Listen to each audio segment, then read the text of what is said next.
I thought I would do something a little different today on this lecture on photorespiration.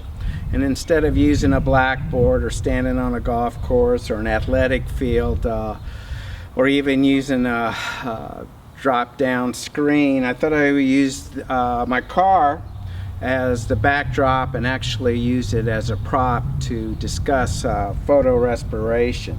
For your information, this car is pretty old. It's a 1969 Pontiac Firebird. Actually, for some of you that follow car design, things like that, John DeLorean, when he was with Pontiac, designed this version of this Firebird, and he also did the Pontiac GTO. But anyway, the topic is photorespiration. And photorespiration occurs with cool season grasses.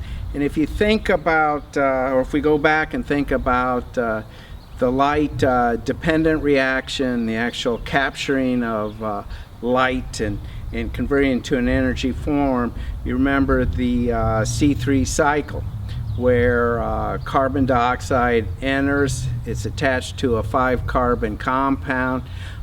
It makes it quickly a 6-carbon compound, which are broken down into 2 3-carbon compounds, or PGAs, and then those products go through and they form a sugar through a reaction, and then it cycles back as some of the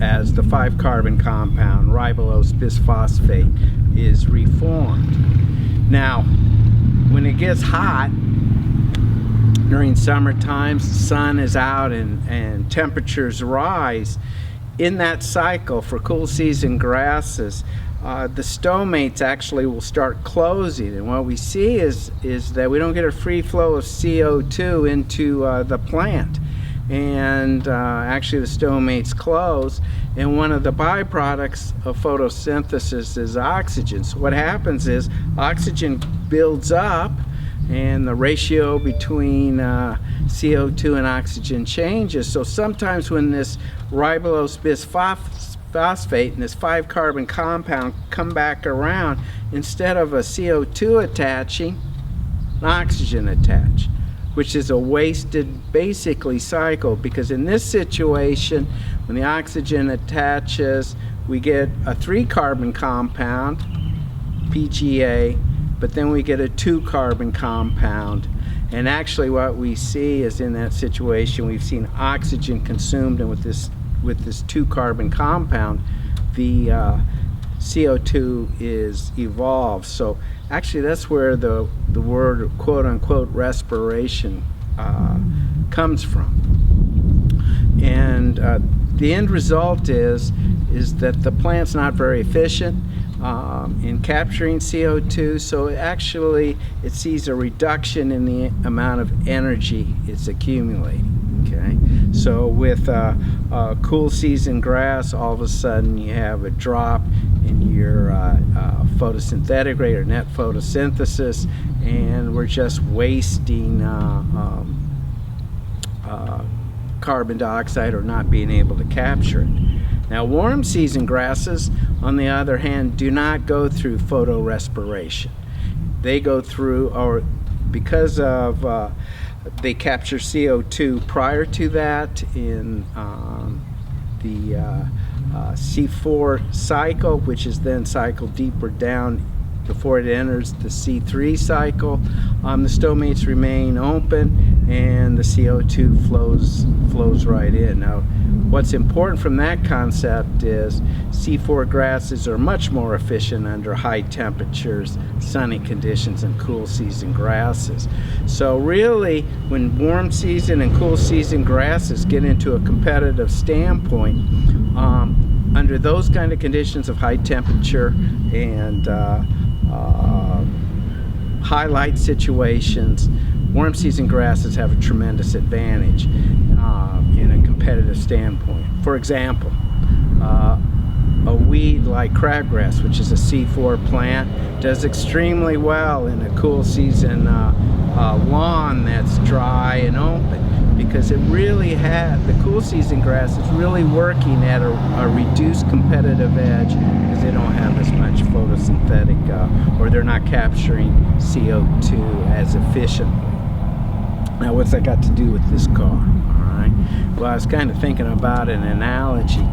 And when you think about engines, this is an 8-cylinder aspirated engine. All right. So the air comes in through the grate, and you get a mixing of air and fuel, which drives, in this case, 8 cylinders. And if we were to stretch it a little and go, okay, if this was like a cool season car, then what would happen if we got under hot conditions and we restricted the airflow, or maybe in this case we had too much fuel, is that the car would misfire, and maybe we would misfire on half our cylinders. All right? So the power of this car would greatly be reduced and drop down. And so actually these cars, these old kind of cars that with these aspirated engines and the points and everything, really, I